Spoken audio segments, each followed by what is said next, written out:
그러면 지금 이제 리퀘어먼트가 여러 가지가 있어요. 이 생산 현장에 지금 중소기업에 여기 ERP 시스템 구축되어 있고 MES도 구축되어 있는데 서버가 여기 전산실에 있잖아요. 그럼 전산실에 유지보수려면 IT 인력도 있어야 되고 5년마다 교체해야 되고 네트워크 시스템도 교체해야 되고 이게 부가적인 본연의 카메라 제작 업무보다 이쪽 인력이 어떻게 비용이 더 많이 들어가는 부분이 있어서 이 부분을 전부 다 이쪽으로 올려야 된다. 그러면 이제 제조기업의 요구 조건은 내 전산실에 있는 것보다 더 보안이 훨씬 강화돼야 된다. 그리고 데이터는 자사의 전산실보다 운영비가 적어야 된다. 그 다음에 락인이 됐을 때 예를 들어 클라우드에 정부에서 하는 거라든가 아마존에 올리든가 뭐 마이크로소프트에 올리든 락인 대비 어떻게 효과를 더 창출할 거냐가 더 중요한 거고 또 IT 전문 인력이 없어도 운영할 수 있는 TCO 효과가 있어야 되고 데이터 소유권은 중소기업 자기 본연의 거고 최신의 빅데이터나 인공지능을 해서 새로운 가치를 창출하는 쪽으로 해서 여기 올리면 좋겠다 하는 게 이제 제조기업의 요구 조건이고 이거를 가지고 또 데이터를 저장을 해서 또 개발업체 솔루션을 개발하는 업체 우리나라가 지금 전 세계적으로 제조기업 데이터를 모아서 솔루션을 개발하는 것들이 이렇게 많지 않아요. 근데 우리나라는 이제 스타트업들이 있어서 데이터를 우리가 저장을 해놓으면 이 스타트업들이 빅데이터 플랫폼을 이용해가지고 거기에서 이제 새로운 고설 보장을 예측한다든지 품질을 예측한다든지 공정 이상을 예측하는 솔루션을 개발해서 적용해주면 향후에는 중소기업에는 이런 그 5G나 VPN을 통해가지고 데이터 게이트웨이 PC가 있든가 여기처럼 이제 카메라 모듈에 대한 에지 컴퓨터를 활용해가지고 에지 컴퓨터가 필요한 데도 있어요. 인공지능을 도입을 해서 에지 컴퓨터가 필요한 데는 에지 컴퓨터만 두고 실제적으로는 이 플랫폼들도 다 운영하는 체제로 가서 중소기업의 전산실이 없도록 해주겠다. 그렇게 되면 이제 우리나라 기업은 저는 이제 원래 처음에 들었는데 기업의 생각을 해서 업종별로 동일한 플랫폼을 쓰려고 강요를 하려고 했는데 이게 정부 정책은 안 맞더라고. 그래가지고 일단은 정부에서 플랫폼을 원래 구축을 해요. 이거는 이제 내수 전용들은 이제 아마 이제 이걸 해야 될 거고, 베트남에 공장이 있고 상해에 공장이 있는 거는 국내 플랫폼을 써봤자 의미가 없어요. 그것도 아마존이나 뭐 구글이나 또는 저 마이크로소프트 애주어를 써도 저희들이 3년에서 5년 정도는 그 라이센스비를 지원을 해주고 있습니다. 이제 이 민간에서 운영하는 플랫폼을 써도 정부에서 지원을 해준다. 이런 거지요. 그래서 이제 우리나라 내가 권장하고 싶은 거는 뭐 아마존이나 애주어도 좋아요. 근데 실제적으로는 우리 그 네이버의 비즈니스 플랫폼 이게 이제 국내 플랫폼을 지금 세계 시장에서 보면 아마존, 구글, 그다음 마이크로소프트, 그다음에 중국의 알리바바 플랫폼은 4개의 각출전이 벌어지고 있거든. 근데 우리나라도 IT 강국인데 뭐를 키울 거냐 고민을 많이 하고 있어요. 우리 장관님도 그래서 지금 고민을 많이 하는데 내가 보니까 네이버풍이 없어 지금. 네이버는 독일, 일본, 미국, 홍콩 여기에 저기가 있어요. 데이터 센터를 지금 운영하고 있어요. 그러니까 이런 기업을 키워주는 게 좋겠다. 그래서 우리 MCNX가 거기에 올라갈 수 있도록 좀 저도 좀 지원을 해주니까 그런 쪽에 올려서 좀 이렇게 활용을 하면 좋겠다 하는 생각이 듭니다. 그다음 이제 저희들이 이제 올해부터 데이터 센터를 올려서 중소기업들이 내 전산실에 있는 것이 클라우드로 올려놓으니까 데이터 보안성도 좋고 훨씬 더 안정성 있고 경기가 절감되네 이런 게 느끼고 나면 이제 저희들이 여기에 이제 슈퍼컴을 도입을 해서 네이버의 세종센터에 짓는 네이버 슈퍼컴을 우리 정부가 대여해서 쏠 수도 있고 저희들이 구축할 수도 있고 이거를 이제 예탄을 현재 올려놓고 있어요. 한 2,500억 정도 올려가지고 이 AI 슈퍼컴 기반의 시뮬레이션을 할 수 있도록 우리 보면 이제 우리 세계적으로 유명한 다소의 3D 익스피리언스 이 시뮬레이션 플랫폼 같은 경우는 3차원으로 이 소프트웨어를 미리 다 설계해가지고 이 양산까지 가는 걸 다 지원해주는 P&L 솔루션으로 그런 거는 슈퍼컴 위에서만 돌아가요. 일반 컴퓨터에는 안 들어갑니다. 그래서 그런 부분도 이제 저희들이 지원을 할 계획으로 되어 있습니다. 그럼 이제 미래의 이 중소기업에는 PLC나 DCS나 이런 IoT 센서의 시스템을 구축되고 엣지 게이트웨이 통해서 제조 빅데이터, 로 데이터를 여기다 올려놓으면 여기 MES, ERP 이런 기관계 솔루션도 있고 이 빅데이터를 이용해서 공정이나 품질 예측하는 쪽으로 솔루션도 개발해서 세스 레벨에 서비스를 해주고 또 시장의 고객을 자동으로 인텔리전트 마켓 센싱을 해서 시장이나 경영을 예측해주는 쪽에도 지원해주는 이런 모습으로 이제 미래에 이런 MCNX가 가야 될 방향을 보고 있습니다. 그래서 이런 거를 갔을 때 제일 중요한 건 뭐냐면 데이터를 클라우드에 올려놨어. 그럼 중소기업들이 대부분 걱정하는 게 데이터 누출 때문에 걱정을 많이 하거든. 그래서 우리 이 아마존이나 이런 구글이나 애지오 같은 데는 만약에 데이터를 올려놨는데 보안이 뚫려가지고 데이터를 다 나갔다 그러면 니네들한테 계약한 금액의 1000배, 10,000배를 보상해주겠다고 계약을 합니다. 그만큼 이 보안에 대한 자신감을 가지고 있거든.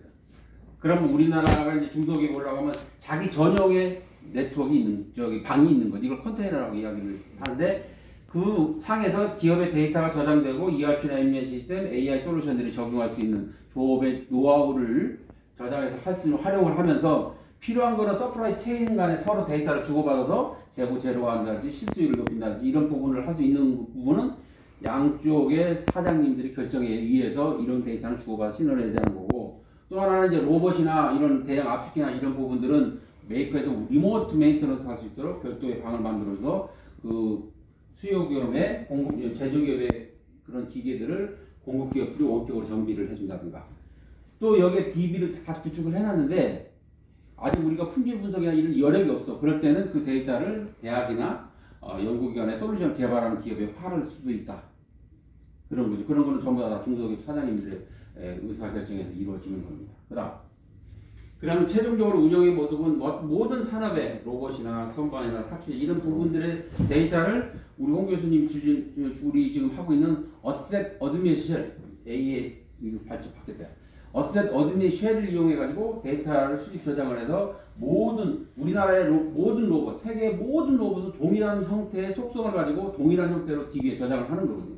예를 들어 선반이다. 그럼 선반에 관련된 CNC 머신에 관련된 모든 센서가 전 세계적으로 동일한 포맷으로 DB에 저장이 되면 세계적으로 선반에 대한 고장 예측, 품질 예측하는 설비가 솔루션이 나왔다. 그럼 바로 플래그인 할 수 있도록 이렇게 가겠다는 거죠.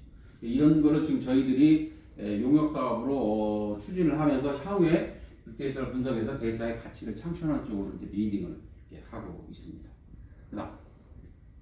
그러면 이제 오늘 우리가 이제 여기서 지금 하려고 하는 내용은 뭐냐면, 동일한 기기를 다양한 기업에서 활용을 하고 있는데 이거를 어떻게 데이터 속성을 표준화해서 저장을 해서 가져갈 거냐.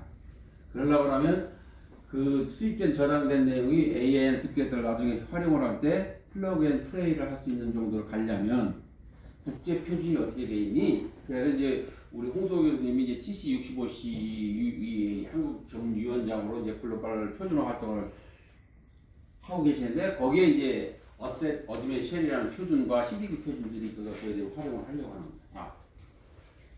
이게 이제 실제적으로 하나의 디바이스에 대한 속성, 어떤 센서들이 부착돼도 소스 몇째 줄이 돼도 데이터 주기는 어떻게 되고 데이터 수집 단위는 어떻게 되고 이런 부분들이 어셋 어드미니스트레이션 포맷에 다 정의가 되면 이게 이제 통신은 OPC UA 방식으로 해서 상하이 간의 통신도 하고 PS로부터 스카다나 MES나 ERP 시스템 간의 통신도 하고 클라우드 환경에 아마존이나 우리나라 MP나 이런 쪽에도 수집 저장하는 체제로 다 표준화해서 간다는 거예요. 이 프로젝트를 우리가 올 4월부터 이제 12월까지 진행을 하면서 처음에는 이 표준화를 하는데 하나의 공장에다가 적용을 하려고 했는데 그걸 이제 여러 공장으로 적용을 해야 된다는 거죠. 그래서 우리 프로젝트는 이제 4월부터 어셋 어드미니스트레이션을 이용해서 표준화하는 방안, 매뉴얼을 작성을 해서 우리가 표준화해서 매뉴얼을 작성해서 소프트웨어를 개발하면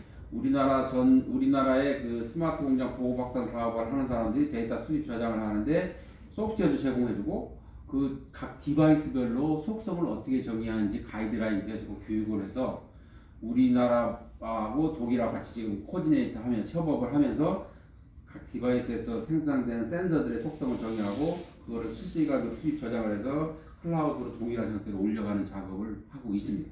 이걸 하는데 이제 시범 공장을 저희들이 지금 한 군데를 정해서 지금 추진을 하고 있었는데 2군데 정도는 더 했으면 좋겠다 해서 이제 지금 넥센도 발표하고 방문했고 오후에는 슈원수 바이오제약도 방문하고 이제 몇 개 업체를 더 방문해서 그 중에 이 AES를 기반으로 데이터 수집 저장을 하는 아까 얘기했던 이게 이제 실제적으로 AES는 디지털 트윈을 위한 건데 그건 이제 2단계 내년도에 진행을 하고 올해는 이제 일단 데이터 수집 저장하는 부분만 먼저 1단계 적용할 계획으로 되어 있습니다.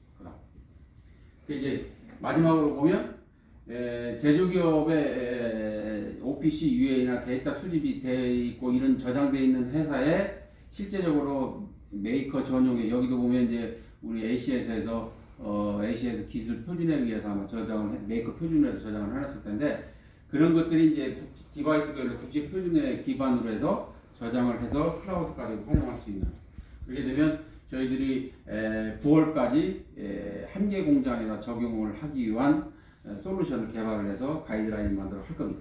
그 다음에 이제 연말에 뭐 MC 넥스가 선정이 되면 MC 넥스에도 한번 그걸 적용해서 수집 저장을 해볼 거고 또 다른 회사도 적용해서 그냥 2개 정도는 한번 해보려고 합니다. 그러면 이제 만약에 MC 넥스가 됐을 때 우리가 정부 자금으로 이제 AS 기반의 데이터 표준화를 해서 그걸 클라우드 데이터베이스에 적용하는 데까지만 저희들이 지원을 해주고 그거를 향후에 분석하는 부분은 우리 스마트 보호박산 사업으로 다시 지원을 해줄 겁니다.